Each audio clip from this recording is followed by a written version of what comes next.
Okay, well, after going on a bit of a runaround from Kaiser and making Sophie happy, now I get to actually do what I want to do.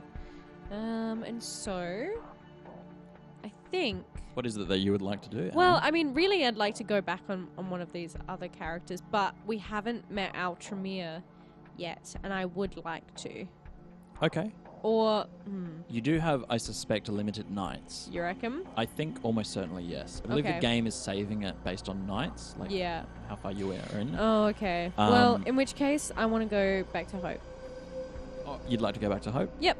Okay. She got a thing to do. I want to go with her.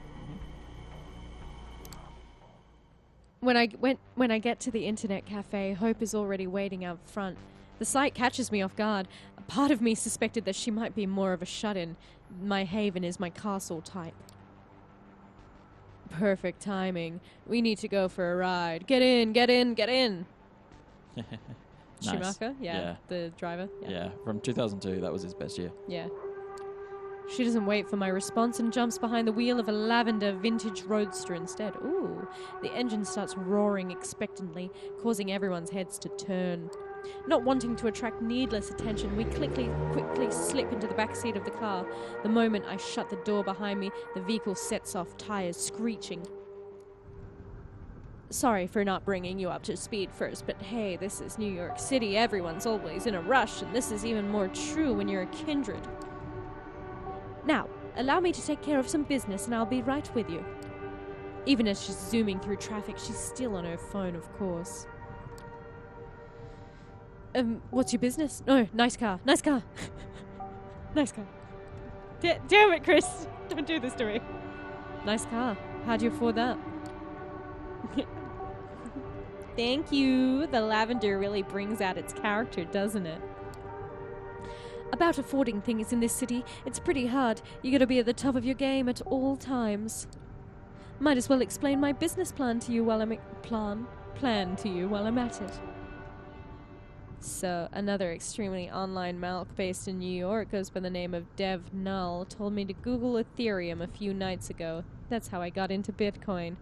Years. Yeah. A few years ago. Yep. Yeah. Yep. And I found a new religion, 23-year-olds selling visions of governments replaced by benign code and decentralized consensus, masses ruled by algorithms as just as the laws of physics. Idiot man-child investors trying to shape their realities through sheer fanatical zeal and dedicated collectors of things as abstract as rare SHA-256 decryptions. Her driving style is far more aggressive and dangerous than I'm comfortable with. Is it just me, or does she peek into the rearview mirror more often than she looks straight ahead? A hyper-speculative environment where nothing has real value, only abstract beliefs matter, and your life savings could be ruined by a single bullshit tweet. How could I refuse the allure?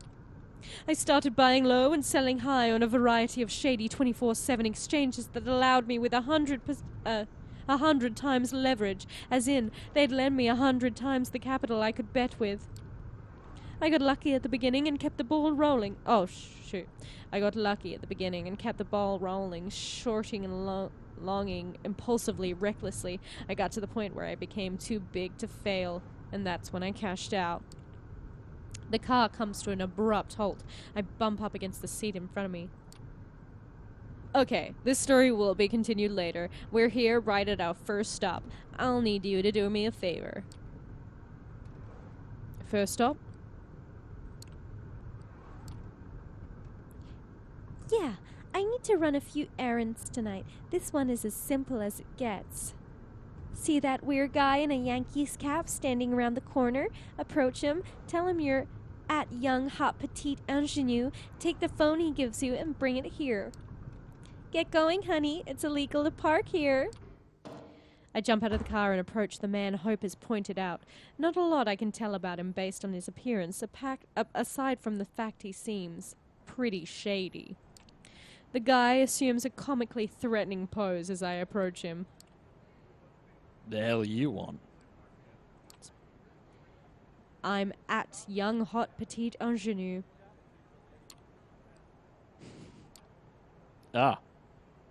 gotta admit, I have no idea what ingenue meant, so I had to make sure. I was about to Google it, you know? At least he's honest.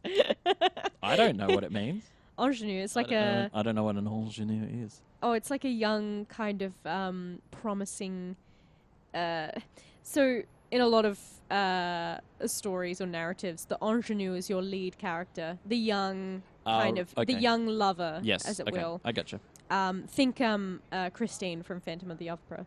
Oh, okay, beautiful. Yep. Thank you. He takes a phone out of his pocket and covertly passes it to me. Everything has been prepared and preloaded according to your instructions. Should take about 2 minutes to transfer the data. Everyone's talking about data. I know. Now get out of here. I can't believe we just had a whole conversation about Bitcoin. This vampire game. Yeah. The man walks away with an exaggerated hip-hop gait. I jump back into Hope's car. She immediately steps on the gas. Meow. You got the phone? You're the best. Pass it to me, please. She connects the two smartphones using a cable and begins some sort of data transfer. Looks like it's an identical model. After a minute or so, the process is complete. All right. Goodbye, lovely. You've served me well. Hope opens the car window, grabs her old phone. You're not expert enough to recognize the exact model, but it definitely looks like it had a $800 price slapped on it, and tosses it out of the window. Surprised, I look behind me and see a car in the opposite lane run over the abandoned device. Hope notices my quizzical look. I've been needing a lot of burner phones lately, and I'm not going to use some cheap piece of shit, so it's a pretty expensive necessity. Intersection, red light. She takes advantage of the moment to shoot a driving selfie that strategically excludes her face and upload it to Instagram. You notice her handle there is Versace Beauty. Now, I was telling you a story. Oh no, that's her normal voice I've been using. Now, I was telling you a story. Bitcoin. No, cashing out. Right. At some point toward the end of 2017, I became convinced I needed to cash out. There was no way the bubble was going to last forever. I always knew that there would be no grapes of wrath for the cryptocurrency era. It would have to be a series of profoundly antisocial, disconnected events. The whole crypto culture was a decentralized church of lone millennials who rejected all established modern values and kept atoning for the original sin of not buying Bitcoin back in 2013. Oh, man. She read them to filth. Another abrupt, last-second turn. I'm pressed against the window. What the hell is with her driving style? Bet a life you never wanted to live anyway. And get a chance to win a priceless pile of nothing. Untether yourself from all worldly desires. Find joy in suicidal ideation. To this day, money holds no real value for me. It's as abstract as a video game score, a bunch of numbers on the screen. This joyless world changed me forever. I knew I had to escape. So, I took my piles of fictional dollars to a new arena, elite New York City social circles. Not because I wanted to scam them and make more, but because I wanted to finally have some goddamn fun. I mean, of course I had to scam them in the process, but it was only in service of becoming something more than a star, a constellation. Another abrupt stop, this time next to the entrance of a shifty-looking back alley. All right, friend. This time you're at leaky gut syndrome, whistleblower extraordinaire. Whenever a press sneak fuck wants a leak, you've got it. Got it? Sorry for putting you out there in my place, but I only personally contact people as a last resort. Gets harder to protect my identity each time I show my face. And since I've got you, our man is waiting for you in the back alley. He's paying back a favor with a flash drive containing crucial information we need to stay safe in this city. Retrieve it. I will circle the area, make sure we aren't in danger right now. When you're done, get back here and I'll pick you up. Everything clear? Good. I exit the car and see it drive away in a hurry, then head into the narrow passageway. Sure enough, there's a man waiting for me at the end of the back street. Unshaven, wearing wrinkled clothes with a nervous eye tick. He looks even dodgier than the last guy I met. It's like me. You're gonna have to do an even dodgier voice, Chris. When I approach, he gives me a mean look. Show him your mean look, Chris. Yeah. You lost or something? I'm at leaky gut syndrome. You said you've got a little something that might interest me? Of course. Straight to the point, aren't you? All right, then.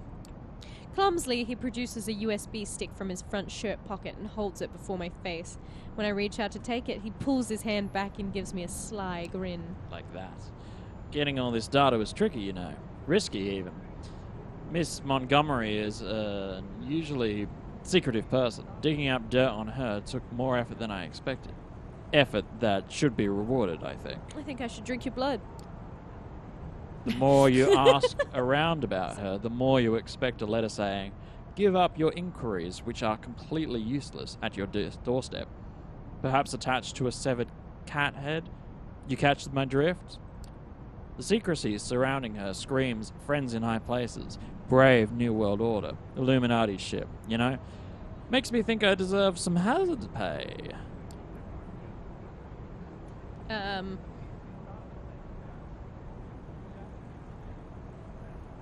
What's bluff? As in, bluff my way out of it? Yeah, just, I don't know, say, no, I'm not going to. That's it. Start walking away. Okay. Yeah. No, wait. Did he give me the USB? No. Oh. That's what he's saying. He's not going to give it to you Fuck. unless you give him money. Refuse and bluff. Let's see what that leads to. I ran a background check on you. You're not just some random schmuck off the street. No way you didn't know what you were walking into when you took on this job.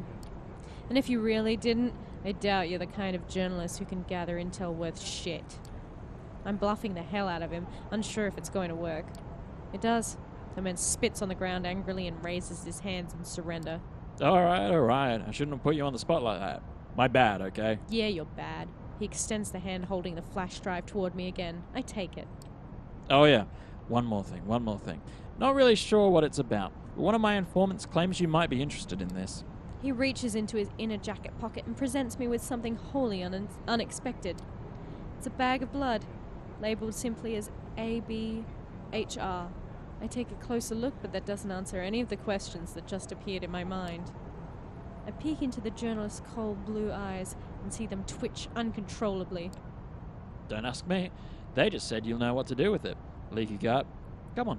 Take it.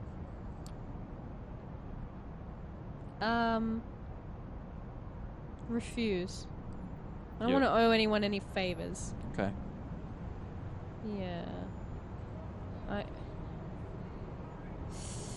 I mean, they gave it to him to give to me, whoever they are. So maybe it's not for me. Maybe it's for Hope. All right, just accept it. Accept it. Yeah. Fine, I'll take it. I grab the bag. Anything else? Yeah. I don't think so. Thanks for your cooperation. Another eye twitch in an awkward silence. I hide the blood bag under my clothes and leave the alley the way I came. Hope's car appears behind the corner just as I walk out onto the street. It doesn't even fully stop when I approach, but slows down just enough that I can jump in. The moment I close the door, she leans into the gas pedal with her full strength, causing the engine to roar. Her driving style definitely doesn't seem to reflect how laid back she seems as a person. We've got it. I throw the flash drive onto the seat next to her. Perfect. Any problems? How did the meeting go? I relate the entire back alley encounter to her. Toward the end of the story, I notice she's not staring at the road or her phone, but directly at my face. The realization startles me. You've got that bag of blood with you? I place it onto the seat next to her. She peeks at the label. She looks at it again. Then she steps on the brakes.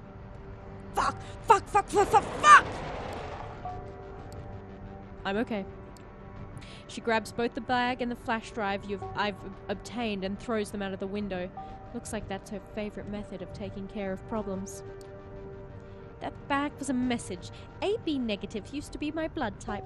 It's the rarest one, found in less than 1% of the United States population. Glad you didn't drink it. Who knows what they've done to the bag? Some New York City vets can tell you wild stories about using irradiated blood to locate and kill other kindred. Seriously? Glad I didn't drink from him. Better safe than sorry, yeah. Still, I wonder if they would have done anything to his blood. That would have been some kind of 5-dimensional chess move. But yeah, this contact is compromised and needs to be cut off. Goodbye, my journalist frenemy, and goodbye, dear leaky gut syndrome. You've both outlived your usefulness.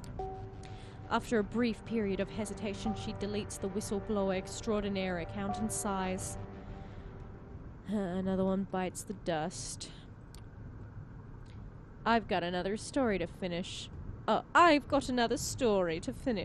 was talking about Bitcoin, and then where did I stop? New York City elite. Oh, no, Constellation. Becoming a constellation. Oh, right. You know who saw the real face of this city? Anna Delvey. Ever heard of her? A Russian working-class girl born as Anna Sorokin. She moved to New York City in 2013 and convinced everyone that she was this insanely rich trust fund kid, a wealthy German heiress. Oh yeah, that's a real freaking case. Have you heard of that one? Mm-hmm. Oh, it's so fun. It's so fun. Manhattan elites totally fell for it, and they bought it for years when she swindled them. She only got arrested in 2017 after having stolen almost $300,000. Sorokin created her Delvey persona out of thin air, convinced everyone that she was going to set up an art fund, and kept tasting all of life's finest pleasures while being basically broke. She even made up a fake family financial advisor, then killed him off whenever he became a liability. And apparently, most of her rich victims never admitted to being scammed out of shame. By now, I'm sure, the way she scrutinizes her surroundings, her reckless driving, she's trying to escape somebody. Now Delvey's locked up with murderers in Rikers, writing her memoirs, apparently picking a lot of fights. Bless her heart. She'll forever be an inspiration. But I have more advantages than she did. I have my own considerable funds, and I can rely on many more made-up people than just some old-ass financial advisor. A whole bunch of fake content creators and influencers that every rich dumbass wants to get in touch with and collaborate, make it super easy to earn more money than I invest. You've seen it firsthand, both as a deceiver and the deceived. It's a city of illusions. Make non-existent money, come up with fictional status, play nonsensical Camarilla games. And one day, you might just find yourself at the top. All right, we're reaching our last stop. I look around. I'm coming up on a parking garage. You're gonna take an elevator to the 70th floor. Give the masked man you meet in front of the door this memory card. It contains a art house movie I've made. You made it? Wait, you made it. What, are you dense? You've seen me rehearse at my haven. You didn't think I was doing that just for show, did you? I found some filthy rich Manhattan pervs who'll pay a fortune for a convincing vampire cam show. I don't need money, but their IT industry connections gave me an idea. When we give them this memory card, we'll gain access to tech that should allow us to take on my biggest enemy in the city. So your nickname this time is going to be... a crash. I'm momentarily dazed and can't immediately understand what happened. The first thing I know for sure is if I was still a normal human being, I'd be dead for sure. I replay the last few seconds in my head. The other car appeared out of nowhere and crashed into Hope's vehicle at the maximum speed it was able to achieve in this closed-off space. The driver has already managed to kick open the mangled door next to him and stumble out of his seat. Now, he wordlessly approaches the trunk and takes a large caliber silenced pistol out of it. Oh fuck, oh shit, oh fuck. He starts approaching the lavender wreck of Hope's car, obviously ready to finish the job that he started. I have to be fast and violent. It's me or him now. Ooh. Ooh. Withstand. Fortitude. It's cool. You doing it? Yeah, it's cool, Chris.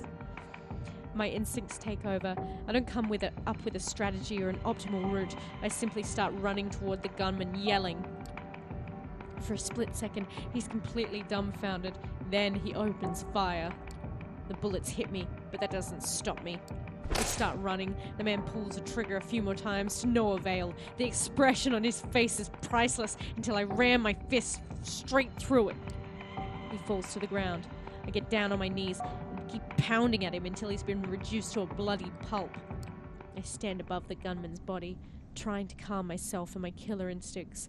That's when I hear her voice. Ugh. Hope slithers out of the car and sees me standing over my assailant. Huh. You did pretty good. She approaches the body of the driver I killed and kicks it so she can take a better look at it. Upon seeing the front of the corpse, she lets out an annoyed grunt. Knew it would be this asshole. He's been following us all day, and I know just who he belongs to. Even before she's done talking, she's already trying to reach someone through a video call. Eventually, she succeeds. I see a nonchalant woman in a business casual on her smartphone screen. Kara Montgomery, how may I help you? Kara. Hope, didn't expect you to ever reach me through this channel. Have you thought things through? Wait, did something happen? Did something happen? Your fucking ghoul just tried to kill me, you crazy bitch. That's what fucking happened. Calm yourself, for Christ's sakes. This is baseless accusation. I know he's from Double Spiral. He's been working at your motherfucking company. Come on. You know I can't be held responsible for the independent actions of my subordinates. Why don't we just meet it up and talk it over? Hope disconnects the call and instantly blocks Kara from contacting her. You corporate shithead, you make me sick. Tired, she turns her gaze to the dead ghoul. I'll dispose of him. Help me put him in my car. 30 seconds later, his body is laying on the backseat of the lavender-colored wreck. Okay, good. I take a look at the scene of carnage in front of me. Every second we're here gets us closer to a serious masquerade violation. I'll have to exchange my Palme d'Or-worthy masterpiece for the goods some other time.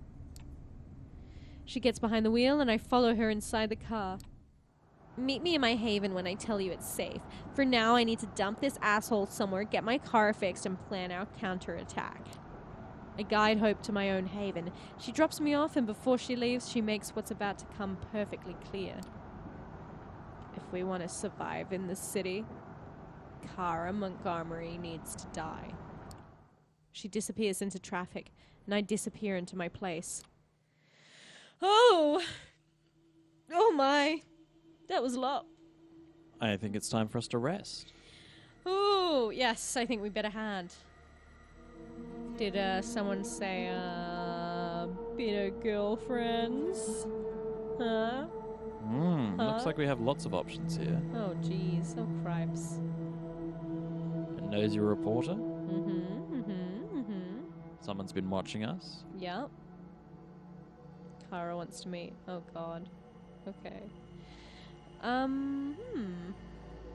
Benoit wants to meet us. Yeah. There's the blood sorcerer that we could befriend. Yeah. D'Angelo. We've got Tam. Tamika. Yeah, Tamika. I want to see Benoit again. Okay. Yeah. Is that because you think he's pretty? I'm just intrigued. You know, what's the point of doing a vampire game if you're not going to have wanky philosophy. Why couldn't I say that? I wake every morning and ask myself that I just want to say philosophical or something. But yeah. There you go. Yeah. What's a vampire game without philosophy? Yes. Right. Let's do it. Faith and Mystic, Part 2. I've started to look at churches differently since my last encounter with Benoit. I'm not sure what happened inside, but it was unavoidably real. I felt it. When Benoit mentioned that being in the presence of Father Anthony's faith would eventually kill someone like me, an undead being, I believed him.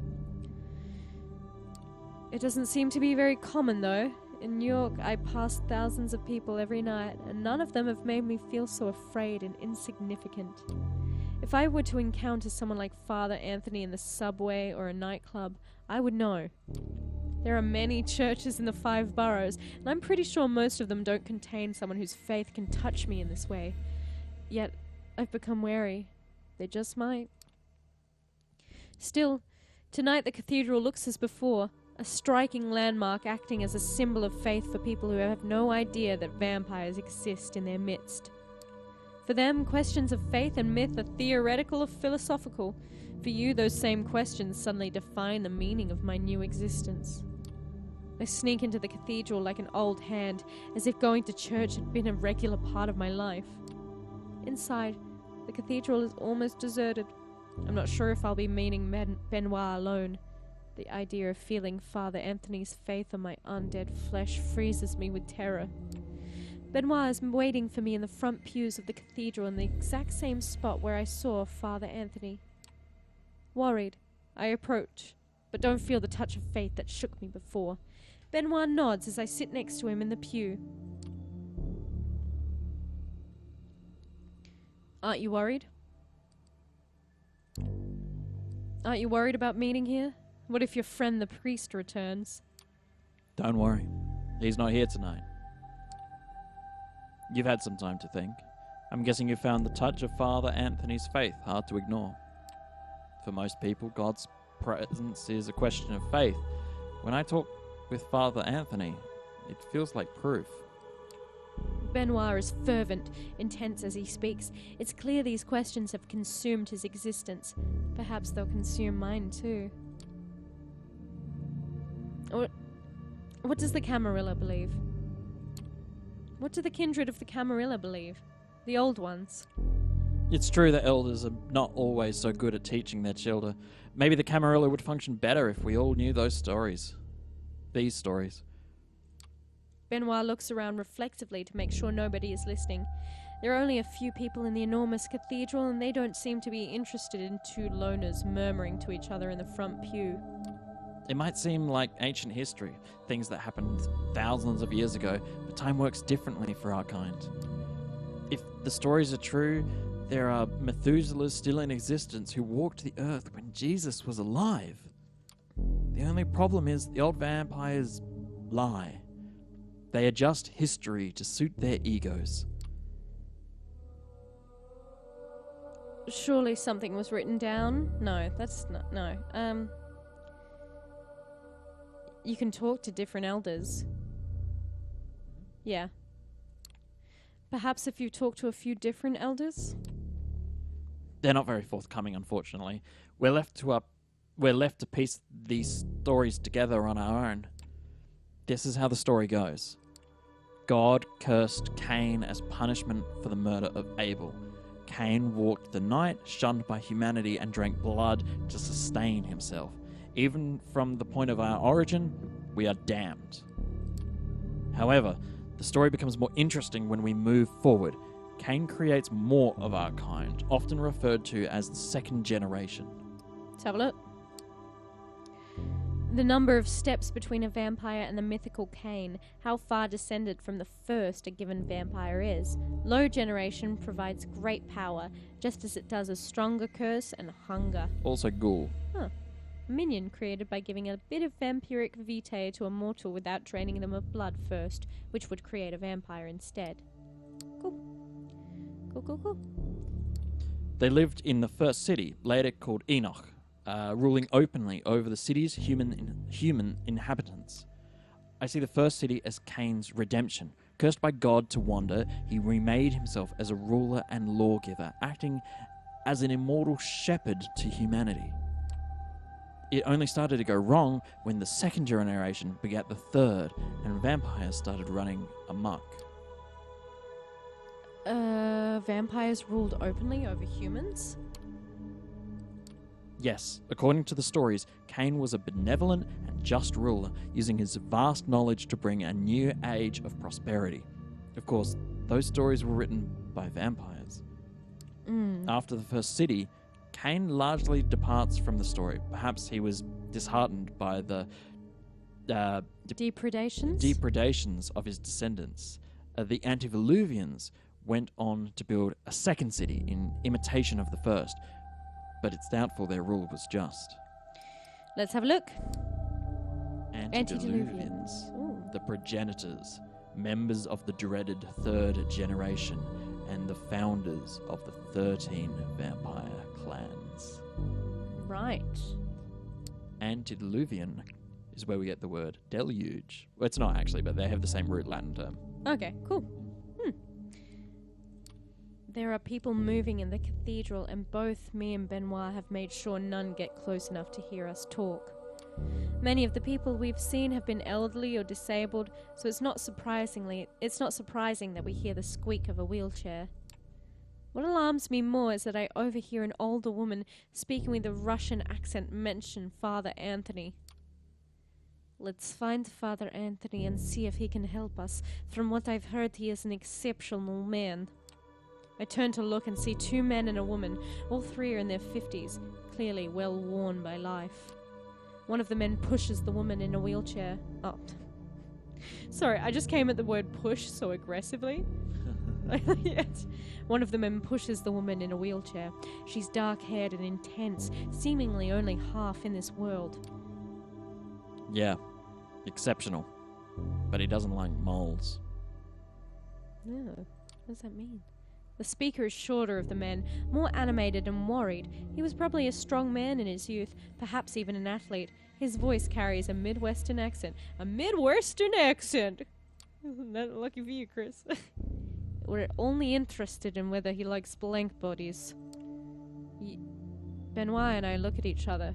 This is bad news. Whoever those three are, they can't be good for us. We need to get out of here. Let's meet outside. Move discreetly to the side. Better not to call attention to ourselves. I decide to move to the side of the cathedral and pretend to pray at an altar. I walk casually towards the side, away from the three approaching mortals. I feel their eyes boring into my back, but I force myself to be cool. Benoit's nowhere to be seen. I blinked and he disappeared in a burst of speed. I'm worried it was too conspicuous, but maybe the mortals missed it. I pretend to admire the architecture for a while before glancing back at the trio. They have settled at the exact spot we just occupied, apparently waiting for something and conversing in hushed tones. Once I'm sure their attention is elsewhere, I start walking briskly down the side aisle towards the exit. That was a close call. You were quite fast. I think we got out without being seen. You were pretty fast. Such are the gifts of the damned. For a second, Benoit looks at me as if he was wondering whether he should say something. There's one thing I've always wondered about the story of Cain. The traditions of the Camarilla put a lot of faith in the relationship between sire and child. You're supposed to follow the example of your maker. Yet, Cain didn't really seem to care for the vampires he embraced. Did he think it was a mistake to create our kind? I mean, I feel like as God begat Cain, Cain begat the vampires. You know? It seems like he wanted his own playthings to throw away. We should make our own way in this world. All this talk of Cain's, sires, and childer make it childer? Childer? Childer? Because you'd say children. Yeah. And childer makes me think we're bound to the hierarchy forever. We are, my friend. We are. Unless you want to go anarch. You know, I'm Sophie's child, and you're a protege.